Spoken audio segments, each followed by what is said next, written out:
Aleluia. Às vezes o crente parece o fogão a lenha, né, irmão?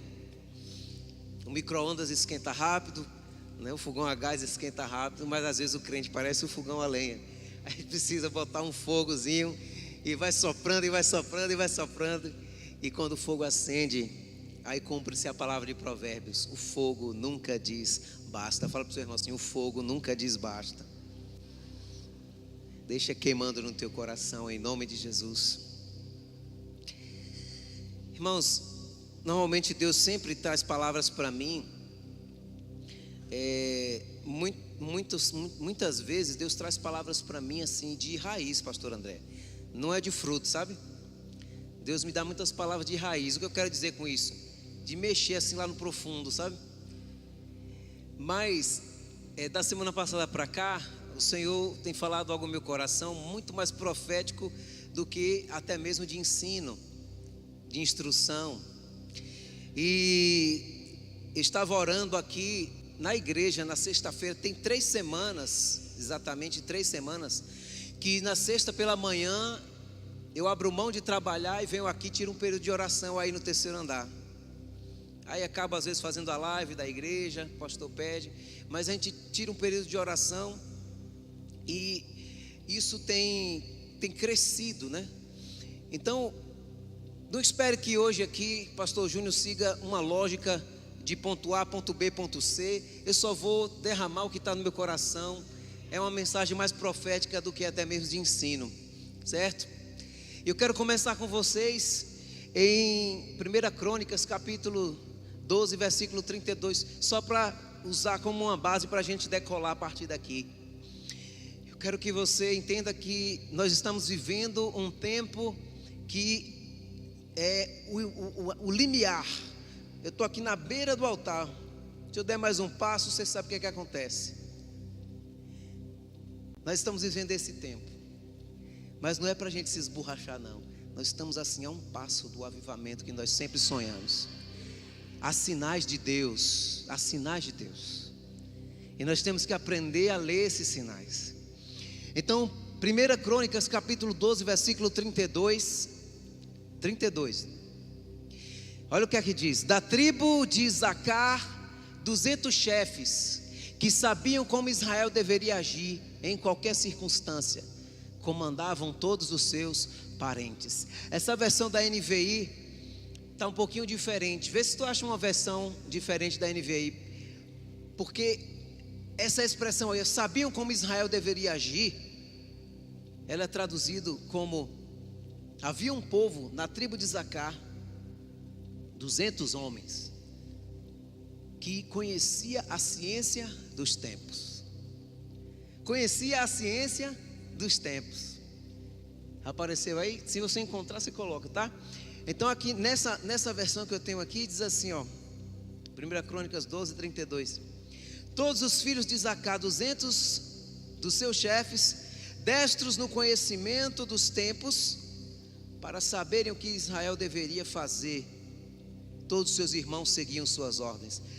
Destros, ou seja, hábeis no conhecimento dos tempos.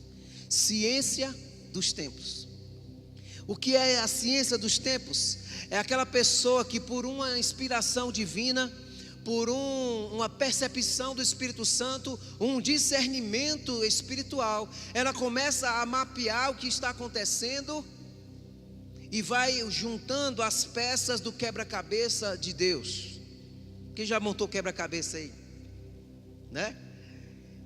E aí quando você começa a montar uma peça, você não sabe por onde começa. Mas quando você pega uma e depois vai achando outra e vai se encaixando, de repente você não tinha noção de nada e agora você tem uma noção de um todo. E existe no plano divino um projeto. Imagine a história da humanidade como uma linha do tempo que talvez, digamos, começasse aqui e terminasse lá do outro lado. Ao longo da história, o Senhor, Ele sempre estabeleceu alguns pontos específicos onde Ele entra e faz algo extraordinário. Pode parecer às vezes que a história da humanidade está correndo solta e não está na mão de ninguém, e parece que ninguém controla, e parece que está tudo assim, né, descendo uma ribanceira e se acabando. Mas Deus está sempre no controle, amém? E há momentos na história da humanidade onde o Senhor vem e faz uma inserção. Ele vem e marca um ponto. E esse ponto que Ele marca é um ponto de transformação na história da humanidade. A Bíblia fala que na plenitude dos tempos veio quem? Jesus, nascido de mulher, nascido sobre a lei para cumprir a lei.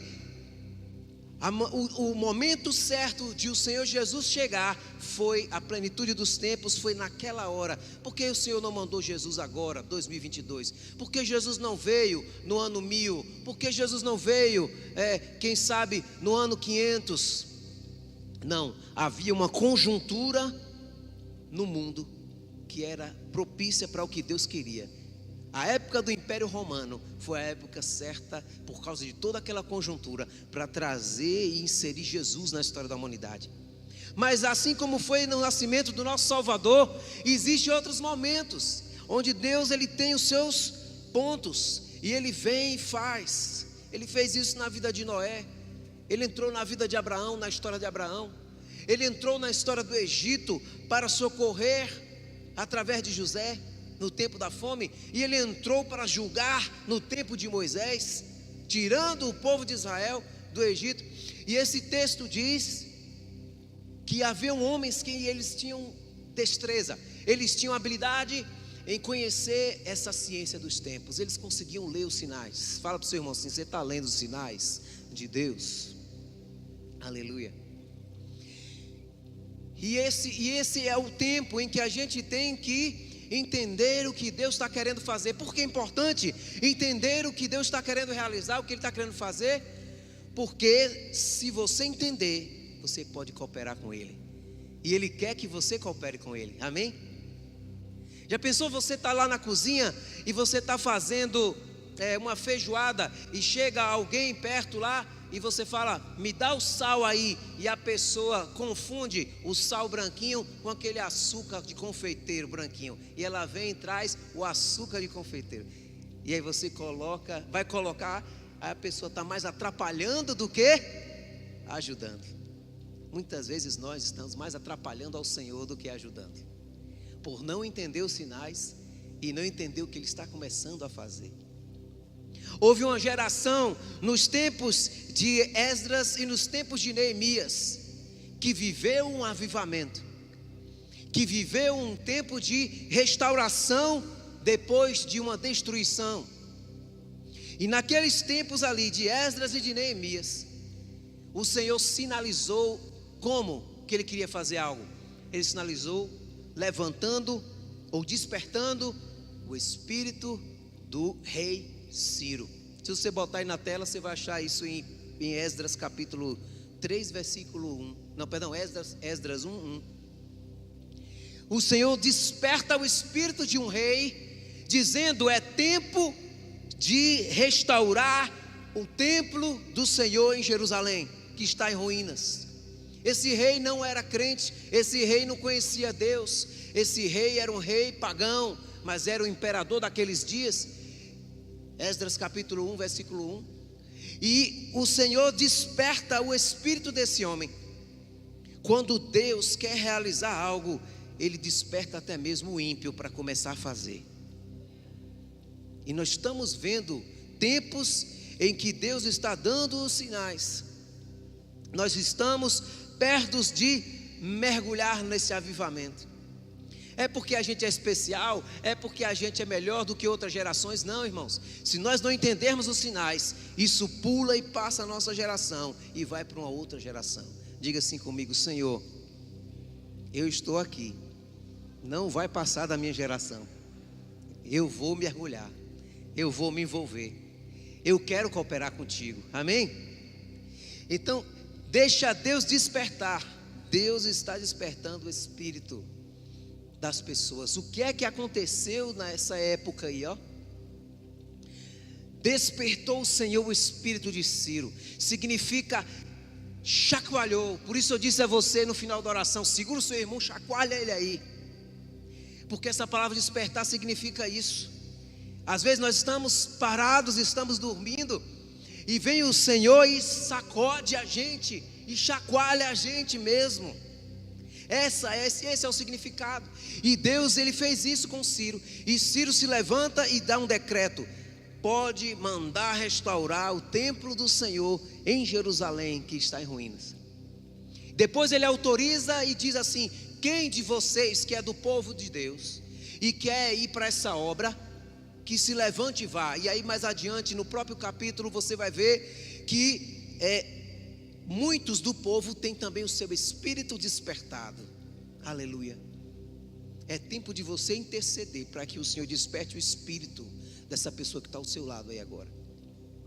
É tempo de você entender que Deus já está dando sinais que Ele vai fazer de novo. Amém?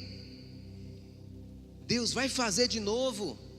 Deus está mostrando que vai fazer novamente, que Ele quer fazer novamente. Mas quando Ele dá o sinal, Ele precisa encontrar um povo que quer cooperar com Ele. Como é que eu vou cooperar com Deus para trazer esse avivamento?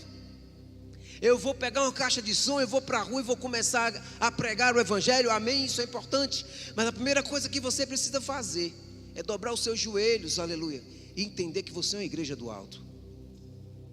Entender que você deve começar a se dedicar mais à oração, que você deve começar a gastar mais tempo ali com Deus, sem pressa de ir embora. Quantos têm facilidade em correr aqui uma maratona de 40 quilômetros? Só Rusta, né? Cadê Rusta? Não está aqui, né? Quantos teriam condições de correr pelo menos 10 quilômetros? Olha, algumas pessoas já. Quantos aguentariam correr 5 quilômetros? Hoje está diminuindo as mãos? Tem gente que corre 10 e não corre 5. Tem que aumentar as mãos, né? Quantos aguentariam dar uma volta no quarteirão aqui da igreja? Olha, começou a manifestar os atletas, né? O que eu quero dizer com isso? A oração é justamente igual. Talvez se você não entendeu ainda, você precisa entender que você deve começar com aquilo que você aguenta. Se você aguenta só 5 minutos de joelho, não é não, pastor André? Dobre os seus 5 minutos. Se você consegue ir um pouquinho mais, 10 minutos, vá 10 minutos. Mas ninguém começa a correr uma São Silvestre simplesmente em dezembro dizendo: vou correr a São Silvestre esse ano. Não vai. Quem vai correr a São Silvestre em dezembro começa a treinar e se preparar no início do ano, e chega em dezembro, consegue correr uma meia maratona ou uma maratona, 20, 40 quilômetros. Então talvez você esteja sentindo certa dificuldade em orar, em gastar mais tempo com Deus. E não pense que você é diferente dos outros, não. Todo mundo passa por isso. Mas entenda que você deve insistir, amém? Entenda que você não deve desistir, amém? Entenda que você deve ficar um pouquinho mais, mesmo quando não tem mais nada para falar. Fique em silêncio, mas fica. Deus vai começar a falar a partir daí. Tem horas que você fala, e depois se levanta e já vai embora. É depois que você falou tanto, que às vezes você só está no silêncio e não tem nem mais palavras, que você vai ouvir a voz do Pai começar a falar contigo. E quando você começar a entrar nesse lugar, aí você vai começar a descobrir que o tempo vai embora e você não percebe. O tempo voa quando você está dentro da presença de Deus. Olha, eu vou te dizer, quando eu comecei a aprender a orar, eu vi um pastor pregando e falou assim: se você ora 1 hora por dia, você vence X demônios. Se você ora 2 horas por dia, você vence tantos demônios. Se você ora 3 horas por dia e tal. E aí ele ia falando, né? Aí eu falei: pelo menos 1 hora por dia eu vou ter que orar, misericórdia. Fui no Feiraguai, comprei aquele quadradinho, né, que todo mundo conhece, aquele relógiozinho do aquele alarme. E aí eu botava ali para alarmar com 1 hora. Dobrava os meus joelhos em casa e começava. E eu tinha uma agenda onde eu anotava um monte de pedido de oração que as pessoas me faziam. E eu botava ali: orar pelo irmão de fulano, pelo filho de ciclano, pelo pai de não sei quem. E orava, e aí eu orava toda aquela lista. E eu orava pelas nações, e orava pela janela 1040, e orava pelos missionários, pela igreja perseguida, e pelos pastores da igreja, e orava pelos pastores E eu orava por tudo, por tudo, por tudo. E ali, pronto, passou 1 hora. Quando eu abri o olho, só tinha passado 5 minutos. Misericórdia. Quem já teve essa experiência aí? E ali meu Deus, e como é que eu vou conseguir vencer 1 hora de oração, Pai? Só passou 5 minutos, eu já orei tudo que eu tinha para orar, não tenho mais nada para dizer. Mas é assim mesmo, é como a maratona. Corre os 5 minutos, se só é 5 minutos, corre ele. Mas começa a insistir, fica 5, fica 6, vai insistindo, vai insistindo, vai insistindo. E eu vou te falar uma coisa, o corpo da gente, o nosso cérebro, ele é feito para poupar você de energia, poupar você de dor e poupar você de sofrimento. Então não espere que teu cérebro, que teu corpo queira ter disposição para orar, porque ele nunca vai ter, viu? Nunca vai ter disposição. Ele sempre vai querer colocar você em uma condição de poupar energia, poupar você de sofrimento e poupar você de dor. Então é uma decisão, diga assim comigo, eu decido orar mais. Irmãos, depois de um final de semana tão poderoso que nós vivemos, isso era para estar queimando no seu coração assim, sabe? Com a fome de Deus incontrolável.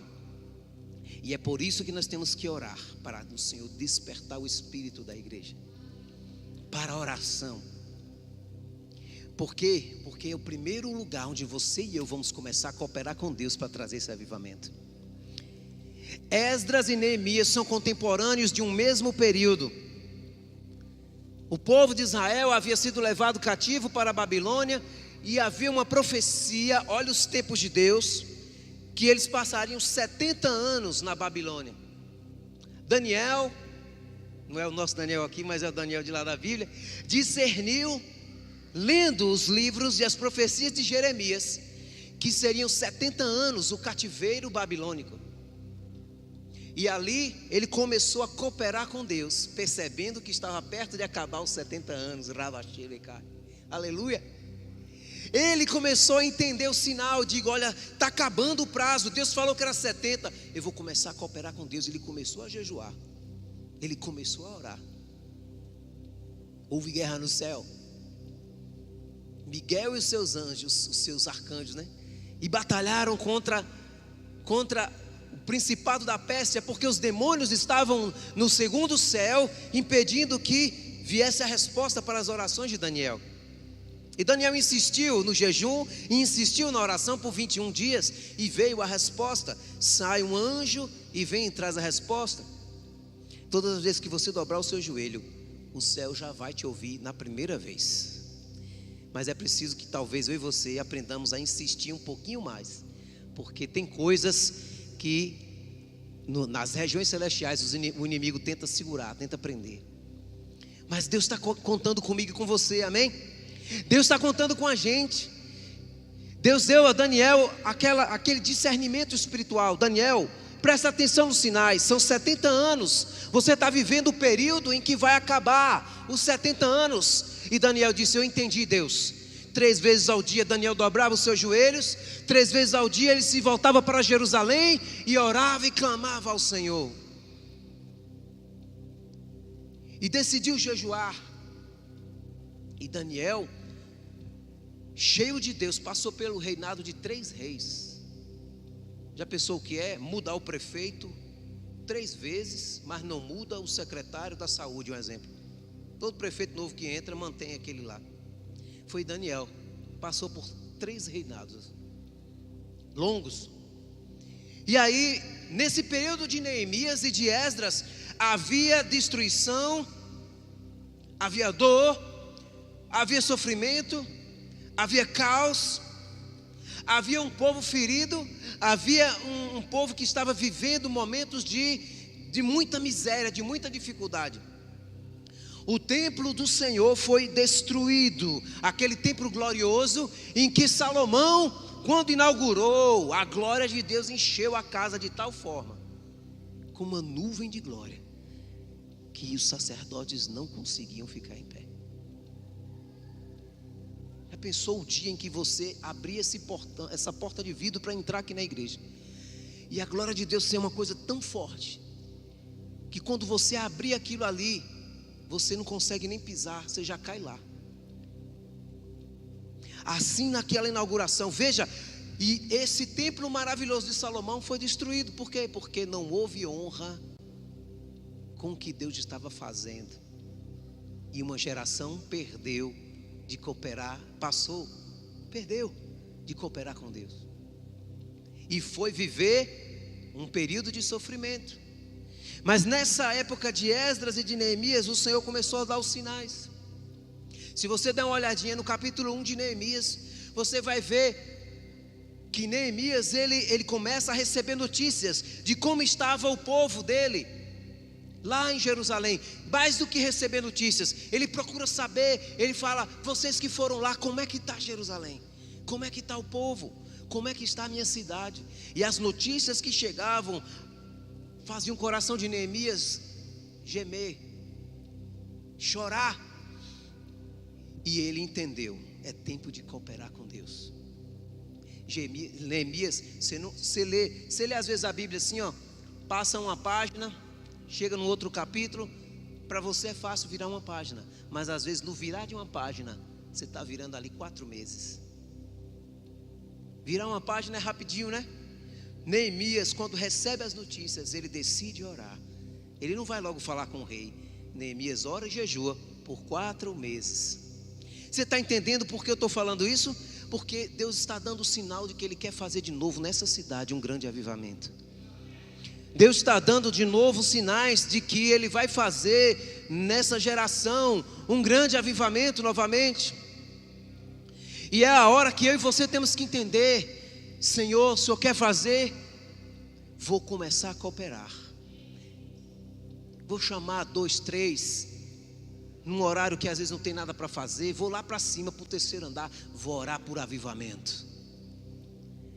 Vou juntar a minha célula um dia. Olha, a célula não vai ser aqui em casa não. Vamos todo mundo para o 3º andar lá. Vamos orar. Gente, eu tô com a visão na minha cabeça que se você tiver no teu coração isso, e você tiver até os recursos, e se Deus tocar em você, faça. Mas eu tenho uma visão no meu coração de chegar no 3º andar um dia ali e ver aquelas paredes repletas de bandeiras de nações, rodando assim, bandeiras de nações, mapa do Brasil, mapa de feira, um mapa mundi, para você orar e botar a mão em cima e começar a chamar esse avivamento e dizer: Senhor, tu quer fazer de novo? Eu estou aqui cooperando, Nós estamos começando a botar lenha nessa fogueira, amém, irmãos? Nós estamos começando a botar lenha nessa fogueira. Uma geração passada aqui em Feira de Santana, há 15, talvez 20 anos atrás, viveu um grande avivamento. Mas era um derramar de Deus tão grande. Houve igrejas em Feira que tinha cerca de 5.000 pessoas. Qual é a igreja hoje em Feira que você vê com 5.000 pessoas? Tinha igrejas em Feira de Santana, irmãos, que tinha programa na TV Itapuã. Você sabe que é caro ter programa de televisão, é ou não é? Não é caro? Caríssimo. Isso era meia hora e era uma fortuna. Mas todo sábado era um programa que vinha com uma palavra que era de uma igreja de Feira. 5.000 pessoas numa igreja, 3.000 em outra, 2.000 em outra. Muita gente que está aqui é fruto daquele avivamento. E muitos que não estão aqui, estão feridos e afastados, também experimentaram aquele avivamento. Eu vivi o tempo, um pedaço desse tempo. Tem pessoas aqui que viveram isso, e a nossa alma geme e chora por viver tudo isso de novo. De eu voltar do encontro com Deus e chegar lá na casa de minha mãe, era solteiro, ainda não tinha casado, e dar um abraço de bom dia na senhora que passava a roupa para minha mãe, e só um abraço sem ter dito nada para ela. Ela começou a chorar, só por causa de um abraço, e entrega a vida a Jesus. Você já viu uma coisa dessa, irmão? Diga assim comigo: isso é avivamento. Diga para o seu irmão assim: nós vamos viver isso e muito mais novamente. Deus está dando sinais, aleluia. Deus está dizendo que quer fazer novamente. Será que Ele encontra corações aqui que podem cooperar com Ele nessa noite? Será que Ele encontra no teu coração? Nós vivemos um tempo passado na nossa cidade. Não foi na nossa cidade apenas não, foi no Brasil, gente, onde parecia que os céus estavam abertos. Quando há céus abertos, eu acredito que até um bom dia o pecador começa a chorar. Você vai dar um bom dia chegando no trabalho e a pessoa já chora, se ajoelha e quer entregar minha vida a Jesus. E você, mas o que? Eu só dei bom dia. É a presença de Deus tão forte. A Bíblia fala lá em Deuteronômio, nas maldições, tem as bênçãos do capítulo 28, 1 ao 14, mas também tem as maldições do versículo 15 em diante. Lá nas maldições fala que pelo pecado do povo da terra, o céu se torna de bronze, o chão se torna de ferro. Os pecados de uma geração têm o poder de fechar os céus. Mas nós estamos aqui para dizer: Deus, há uma geração aqui que tem, Senhor, novamente a fome e a sede pela Tua presença, e que quer que os céus sejam abertos novamente sobre a nossa cidade e sobre a nossa nação, amém? Sexta-feira passada, orando aqui no terceiro andar, aliás, madrugada de quinta para sexta, algumas noites eu estou acordando lá para 1 hora da manhã, e eu falo: meu Deus, 1 hora da manhã, eu tenho que levantar 3, às vezes eu levanto 3:30 para sair 4 para rodar de Uber. E aí eu vou levantar daqui a pouco 3:30, 3 horas, deixa eu deitar de novo, e aí eu vou dormir. E isso estava acontecendo, né? Constantemente, e sempre perto de 1 hora da manhã ali. Até que semana passada, por uma ação de Deus, eu creio, Ele me fez chegar à história do avivamento do país de Gales. Quem já ouviu falar desse avivamento no país de Gales? Evan Roberts. E quando eu ouvi a história daquele rapaz, e de que em 6 meses Deus revolucionou uma nação inteira, ao ponto de 100 mil almas se converterem para Jesus. Você pode dizer glória a Deus, não? 100 mil pessoas em 6 meses. E Deus deu a visão a ele antes. Não foi nada por acaso, porque Deus está mostrando: eu quero fazer, quem quer cooperar comigo? Aí aparece um magrelinho lá de Evan Roberts e diz: eu quero, Senhor. Mas quem é você diante dos homens? Não é ninguém. Mas ele diz: é você mesmo que eu quero. Olha a palavra que foi dada aqui ontem à noite, não foi? Os improváveis. E ali é que esse homem, Evan Roberts, ele na história dele, no testemunho de vida dele, na história desse avivamento, fala que ele, durante um período, ele começou a acordar 1 hora da manhã e orava até 5, e aí depois ele saía para trabalhar. Meu Deus, quando eu ouvi isso, eu falei: Senhor, me perdoa, o Senhor me acordando 1 hora da manhã, o homem orava até 5, e eu reclamando de ter que orar um pouco, porque 3 eu já vou levantar, 3:30 eu já vou levantar. E aí na quinta-feira passada, eu estava orando justamente nessa madrugada, assim, a partir de 1 hora, de 1 e pouca, e Deus falou ao meu coração: 2 gerações se encontram em um mesmo ponto da história. O que é isso, Deus? 2 gerações se encontram em um mesmo ponto da história. Olha Deus fazendo de novo. Coloca aqui para mim o texto de Esdras capítulo 3, versículo 10. E essa palavra saltou no meu coração. Quando, pois, os edificadores lançaram os alicerces do templo do Senhor, eles estavam restaurando o templo. Então apresentaram-se os sacerdotes já vestidos e com trombetas, e os levitas, filhos de Asaf, com símbolos para louvarem ao Senhor, conforme a instituição de Davi, rei de Israel. Próximo. Cantavam juntos por grupo, louvando e rendendo graças ao Senhor, dizendo: porque é bom, porque a sua benignidade dura para sempre sobre Israel. E todo o povo jubilou com altas vozes, quando louvaram ao Senhor pela fundação da casa do Senhor. Próximo. Porém, muitos dos sacerdotes e levitas e chefes dos pais, já idosos, que viram a primeira casa, choraram altas vozes quando à sua vista foram lançados os fundamentos desta casa. Mas muitos levantaram as vozes com júbilo e com alegria. Olha o próximo. De maneira que não se discernia do povo as vozes de júbilo, de alegria, das vozes de choro do povo, porque o povo jubilava com tão altas vozes que o som se ouvia de muito longe. 2 gerações se encontram em um mesmo ponto da história. Uma geração que viu a glória da primeira casa, que viu o primeiro avivamento.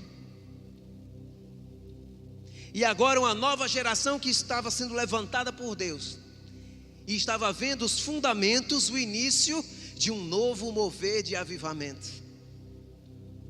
E o Senhor está dizendo, duas gerações se encontram de novo, olha os sinais. Ele está falando para nós aqui, duas gerações novamente se encontram em o mesmo ponto da história. Há uma geração de pessoas aqui da igreja que viram esse avivamento de 15, de 20 anos atrás.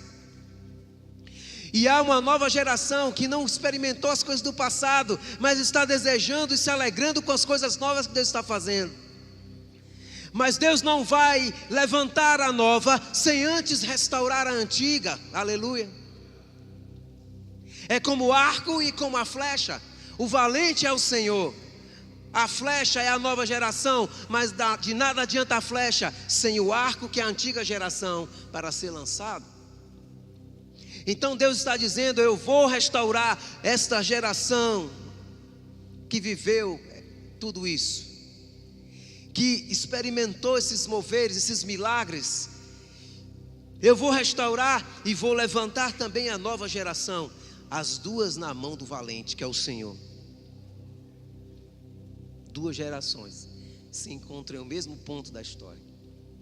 Uma chorava lembrando da glória do passado, outra jubilava vendo o início de algo novo que estava nascendo. Eu sei que Deus está olhando para nós, irmãos, nesse tempo. Deus tem dado palavras sobre esta casa. Não é porque nós somos melhores do que os outros, mas porque eu acredito que Ele está encontrando aqui corações sedentos. Ele está encontrando aqui pessoas que estão com desejo de cooperar com Ele.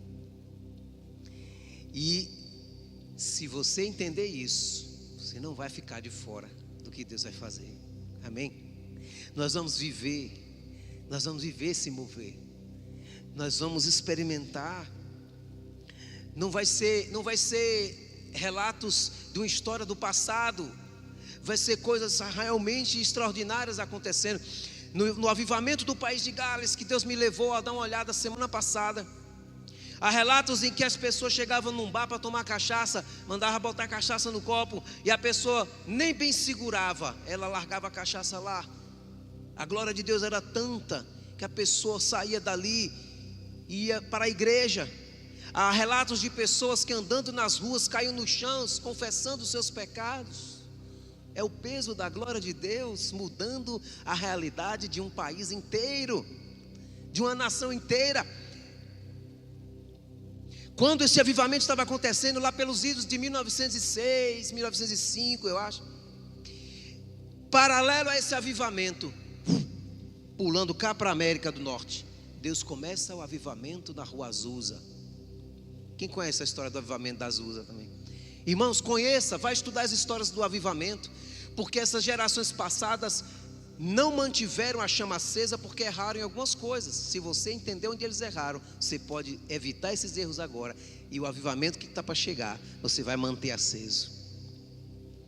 Então olha os sinais de Deus. Deus nunca faz algo isolado em um único ponto. Ele começa a fazer aqui na Europa, no país de Gales, mas ao mesmo tempo, do outro lado do oceano, do Atlântico, Ele começa a levantar um homem cego. Ele começa a pegar uma senhora, uma mulher que naquela época não tinha nem lugar, nem respeito, nem oportunidade, e Deus usa essa mulher. Eu esqueci até o nome dela, que ela me perdoe na glória, mas ela foi o estupim para colocar as mãos em cima daquele profeta que iniciou o avivamento ali na Rua Azusa, e se espalhou pelo mundo inteiro. E o Pentecostes chegou no Brasil por causa daquele avivamento da Rua Azusa. Você sabia disso? E Deus fez. E Deus fez na Europa, e Deus fez na América, e Deus fez nas Ilhas Fiji. Quem já ouviu falar das Ilhas Fiji? Um local também bonito, paradisíaco, de turismo e tal, mas vivendo um momento parecido com o nosso. Me espantou muito quando eu vi a história desse avivamento, porque diz que naquela época, nas Ilhas Fiji, havia uma polarização. Quem já ouviu falar essa palavra? Está sendo muito usada nos nossos dias, né? Polarização. Right and left. Não é? Quem tem ouvidos para ouvir, ouça e entenda, né? Então, você tem essa polarização que está acontecendo na nação. Uma briga de um lado, uma briga do outro, uma disputa daqui, uma disputa dali. Havia esse mesmo cenário nas Ilhas Fiji, o povo brigando, e um dizia: nós estamos certos, vocês estão errados. Vocês estão vendo algo parecido no Brasil ultimamente? E esse foi o cenário perfeito para Deus estourar um grande avivamento, quando a igreja entendeu que não era left e right, não era direita, não era esquerda, era o alto. E a igreja se uniu e se levantou. E o avivamento foi tão grande que até o presidente da nação se converteu. E o avivamento foi tão grande que até os frutos da terra mudaram. Lembra que eu falei que pelo pecado do povo o céu se torna de bronze, o chão se torna de ferro? Deus mudou isso nas Ilhas Fiji, ao ponto dos frutos que nasceram ali serem tão grandes que espantavam pelo tamanho. O avivamento, ele não traz apenas uma salvação de almas, mas ele muda toda uma realidade, todo um contexto de uma nação. Então a palavra para nós nessa noite é essa: duas gerações se encontram no mesmo ponto da história. Quando saiu esse edito, esse decreto de Ciro para restaurar o templo em Jerusalém, e eles começaram a fazer essa restauração. Quando saiu esse edito, esse decreto, levantaram-se inimigos: Sambalate, Tobias, Gessem, o Arábio. Se levantou Setar-Bozenai. Olha que nome bonito para você botar no filho, né? Setar-Bozenai, vem cá, menino, né? Mas se levantou essas pessoas contra o avivamento, contra o que Deus estava querendo fazer. E aquela geração que começou a restauração do templo, obedecendo o comando que havia sido dado por Deus através do rei Ciro, baixou a guarda, tirou as ferramentas das mãos e parou a obra. E parou, sabe por quanto tempo, irmãos? Por cerca de 20 anos. Você vai deixar isso passar para que a próxima geração faça o que Deus está dando oportunidade para a gente fazer? Olha a frase que tem aqui dentro, na nossa sala de reunião: toda geração tem a chance de mudar o mundo. Essa é a nossa. Levanta a sua mão e fala isso. Diga: toda geração tem a chance de mudar o mundo. Bata no seu peito e diga: essa é a nossa. Eles pararam por 20 anos. E depois de 20 anos precisou o Senhor levantar Ageu e Zacarias como profetas. Capítulo 5 de Esdras diz que se levantou Ageu e Zacarias e eles começaram a profetizar. E se você quer saber o que eles falaram, vá ler o livro de Ageu, vá ler o livro de Zacarias. Toda a profecia que eles disseram lá foi para aquele povo daquela época. Em resumo, no capítulo 1 de Ageu diz que o Senhor falou assim: ó, vem cá, por acaso é tempo de vocês ficarem dentro das suas casas, forradas, né, toda bonitinha, toda arrumada, e a minha casa ficar largada, deixada de lado. Aí Deus começa a dizer: vocês semeiam muito e colhem pouco. Estão com frio, se cobre, mas nunca se esquenta. Tem sede, bebe, mas a sede nunca passa. E aquele que recebe o salário, recebe para botar num bolso furado. Diga: misericórdia. Talvez você está entendendo agora porque é que sobra mês no fim do salário, né? Não é salário no fim do mês, não. Sobra mês no fim do salário. Será que não é a prioridade? Será que você talvez não tenha que entender que tem que gastar mais tempo com as coisas do alto? Não é que você vai deixar de olhar as coisas da terra, não. Porque nós somos como a águia, irmãos. A águia pisa no chão, mas ela passa muito mais tempo voando. Então você vai ter horas que vai ter que pisar no chão. Vai pagar uma conta, vai pagar a luz, vai pagar, né, a água, a escola da criança. Mas não deixe que os cuidados dessa vida sufoquem a palavra e ela se torne frutífera na sua vida. Se algo é importante para você, você dedica tempo, é ou não é verdade? Se sua esposa, homem, é importante para você, você dedica tempo para ela. Se seu marido é importante para você, você dedica tempo para ele. Se sua família é importante para você, você dedica tempo para ela.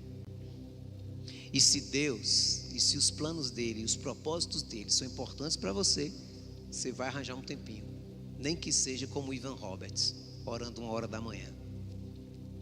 Nem que seja para orar 5 minutos. Mas você tem que começar a botar fogo nessa lenha. O fogo nunca diz basta. O fogo nunca diz basta. Você tem que ir botando mais lenha, mais lenha, mais lenha, mais lenha, mais lenha, mais lenha, para que isso cresça, para que isso se alastre. Porque se você está pegando fogo e encosta perto de alguém, essa pessoa pega fogo também. Pega ou não pega? Não é? Então você tem que ir fazendo esse fogo aumentar, irmãos. Porque o Senhor está mostrando sinais. E nós vamos orar. Eu quero dizer para você que a história de Esdras e de Neemias e a profecia que Ageu deu e Zacarias também, eles chamaram a atenção porque o povo estava priorizando muito mais as coisas da sua própria vida do que as coisas do reino. Eles estavam sem entender por que que eles semeavam tanto, lutavam, trabalhavam, mas na hora de colher, colhia pouco. Por que que eles faziam e não dava certo? Dava 2 passos para frente, 3, 4, 5 passos para frente, 10 passos para trás. Parece que a vida não avança. E o Senhor disse: porque a minha casa está abandonada. Eu quero que você entenda a casa aqui como esse tempo de avivamento que nós estamos gerando. Amém? E o Senhor diz através de Ageu que a glória da última casa será maior do que a primeira. Amém? Depende agora, debaixo desse entendimento, você começar a incendiar em casa, aqui.